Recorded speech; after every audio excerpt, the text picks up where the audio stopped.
Wewe umechanganikiwa tu. Nyepesi tena. Nyepesi baba yangu. Moja kati ya chaguzi ambazo mimi nimehudhuria mikutano ya Yanga isiyopungua 8. Isiyopungua 8 ya kila baada ya miaka 4. Oya, kama kuna uchaguzi una raha, unaenda kuenjoy badala ya kwenda kwenye mifarakano, ni uchaguzi huu. Kwa nini unasema kuenjoy? Wajumbe 16, kila mtu akiwa amenadi sera zake sana. Wale waliopita muda wake wamefanya sana kazi bora. Hao wanaokuja nao wameweka sera zao, wanatishia bwana. Mimi nitakwambia kitu kimoja kwa sauti yangu. Chaguzi nyingi za Yanga zinakuaga na ushindani kwenye nafasi kuu za juu. Yaani kwa maana ya mwenyekiti, kipindi kile tukiwa na wenyekiti, unakuta wenyekiti wanaogombea wanafika 3, 4, au kwenye uchaguzi wa makamu mwenyekiti wako 6, wako 8, alafu ukija kwenye wajumbe huku ndo wanaanzia 20 kuendelea. Lakini kadiri siku zinavyozidi kwenda, mabadiliko unayaona. Mkutano tu uchaguzi uliopita miaka 4 iliyopita, Engineer alipata changamoto kidogo kwa Mshindo Msola, lakini baadaye Mshindo akajiondoa, akabaki Engineer peke yake. Kwenye nafasi ya makamu wa rais kulikuwa na nafasi 2. Kuna mwanamke alikuwa anaitwa Suma Waitenda, unamkumbuka yule mdada? Alikuwa anagombania yeye na Arafati Haji. Na bado unaona kulikopo na ile ushindani wa hali ya juu kwamba muda wowote anaweza Suma akawa makamu wa rais au Arafati akawa makamu wa rais. Lakini uchaguzi wa mwaka huu kwenye nafasi ya rais, Wanayanga wote tumekubali kwamba mgombea anapaswa kuwa Engineer kwa sababu ya kazi kubwa aliyoifanya. Na hii inatoa ishara gani? Kwa sababu ukiacha nyinyi kwanza wanachama, wagombea wengine ambao mtu alijipima, maana yake misimu iliyopita watu walikuwa wanajitokeza kwenye nafasi ya urais kwanza. Lakini tofauti na misimu hii, watu ni kuridhishwa na labda na utendaji ambao ameufanya Engineer kwenye miaka yake hii 4. Yaani mimi nitakwambia kwa sababu gani, yani nimewahi kuona siku moja umefanya interview na Kevin Kiduku Kongwe Sabato. Alikwambia mimi naitwa national team. Sawa. Nikifika national team namkuta Mbwana Samata, namkuta John Boko wa Moto kutoka Simba, anamkuta Thomas Ulimwengu wa Moto kutoka TP Mazembe. Umenielewa? Amefika pale akiona anasema hapa mimi ni chaguo la 6.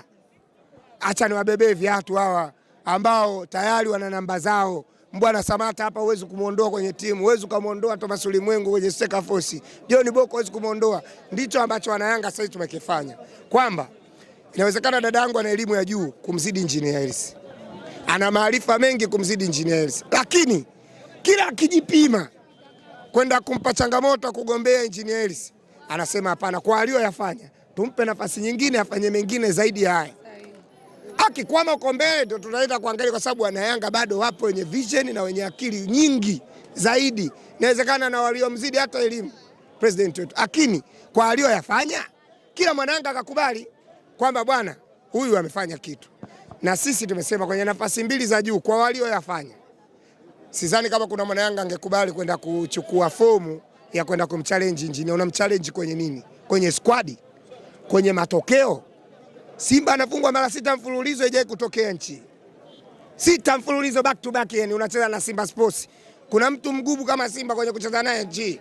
Si umenielewa? Yaani dunia nzima sisi tunacheza na watu, lakini tukikutana na Simba Sports tunasema hapa leo tunaruka na mtu ambaye hatupendani. Tunaruka na mtu ambaye hawezi kukubali kushindwa. Lakini mara zote 6 kamshinda. Tumemfunga mara nyingi Simba sisi kwenye utawala wa Engineers. Kwa hiyo zile nafasi za juu kama tumetoa bonus kwa viongozi, wacha twende tukawachague tuwapitishe. Bonus ile ni bonus. Wewe kwenye uchaguzi wowote upate upinzani, maana yake hiyo ni bonus. Watu wamekuamini. Tafsiri yake baada ya uchaguzi president anatakiwa kuongeza. Yaani umeona kama mwaka huu kwenye usajili hajataka kucheka na mtu kuangalia vilabu vingine wameishia wapi. Hawajafika kwenye level yetu, kaongeza level nyingine 5 juu. Si umenielewa? Ile ndo maana ya kuwa kiongozi tunayemwamini. Hapa kwenye wajumbe kama tendaji 16 babangu, tunataka hawa. Kazi ipo. So mchezo. Unajua kwanza wale waliokuepo wamefanya kazi kubwa. Hiyo nawaambia.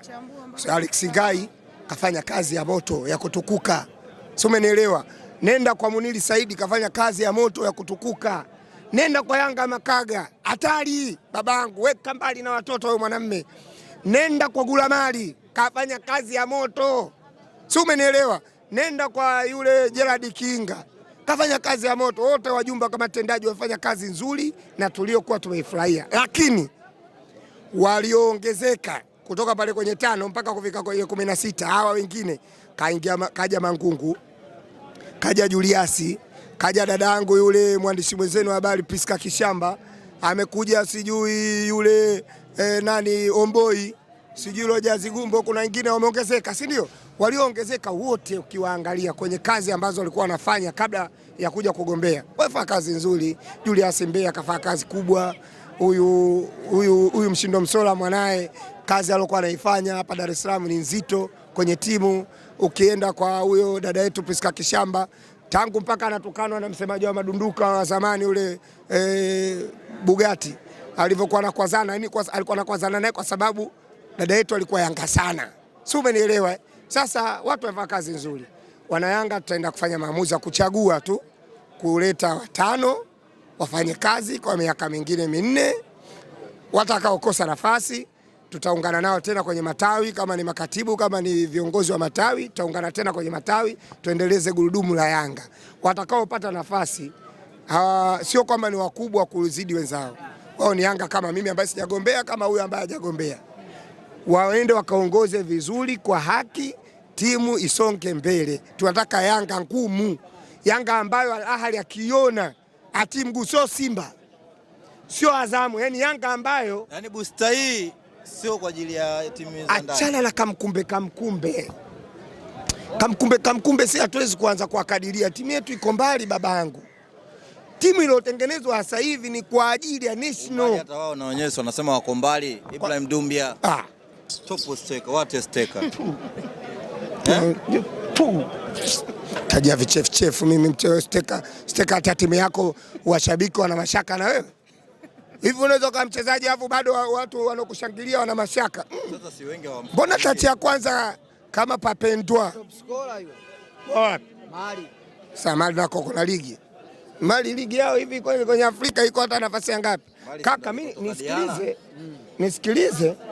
Narudia.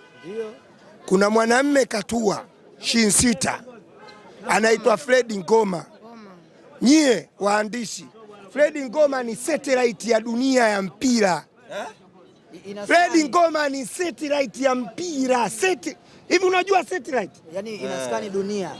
Wewe unaandika hapa, una request, unatumia twende ride, labda unataka kwenda Mbagala, unataka kwenda Swiki Mbiji, inakuletea kwenye mtandao. Huyo ndo Fred Ngoma, ni satellite ya dunia. Yani saa hizi mtu uko Marekani anajua Tanzania kuna mkutano wa Yanga. Godi. Fred Ngoma ni satellite ya dunia. Ile ilikuja AI hapa mkataba AI mambo mengi hata kuskani ajui AI anamaliza. Nisikilize mimi.